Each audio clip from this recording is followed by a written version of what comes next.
Hi, I'm Nathan from Lemonade, and in this video we talk about uncommercial transactions. So the uncommercial transaction is a claim brought by a liquidator. It follows their investigations. So the liquidator has investigated the affairs and dealings of the company, and then they have found that there is a transaction that they consider to be uncommercial. Now, there are time limits surrounding this, which is 2 years for unrelated creditors. It is 4 years for related creditors, or 10 years if the transaction has the effect to defeat creditors.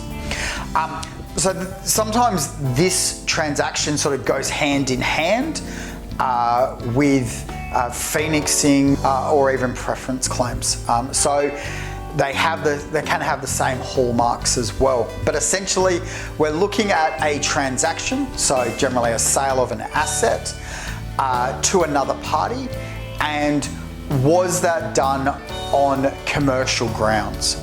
So for example, if you've got a motor vehicle that is owned by the company that you sell for $5,000, then that may be an uncommercial transaction if that motor vehicle really is worth $50,000. So the liquidator would look at that transaction and they would say it's uncommercial because you're not selling it for what its true value is.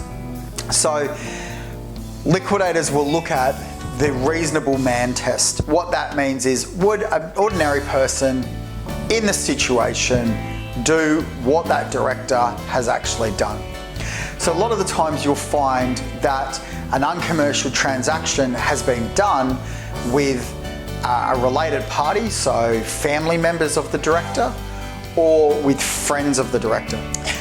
But it could be a builder, for example, needing some money and selling the motor vehicle to one of his mates for a substantially less amount of money.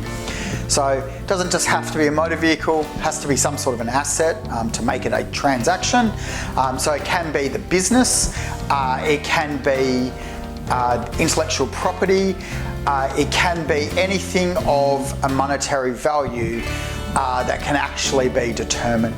The bottom line to avoiding an uncommercial transaction is go and get the asset valued by a third party, independent, licensed valuer to determine what the true value of that asset is that you're going to sell. And then make sure that you've received the money that is in line with that valuation into the company's bank account, so that you can actually say, yes, that transaction was definitely commercial, and these are the reasons why, and then you'll have no problems being that valuation that you've actually obtained. So if you have any questions or you're thinking about selling some assets, give us a call or drop us an email to actually find out how to avoid a uncommercial transaction claim later down the road. Hope this has been of help. Have a great day.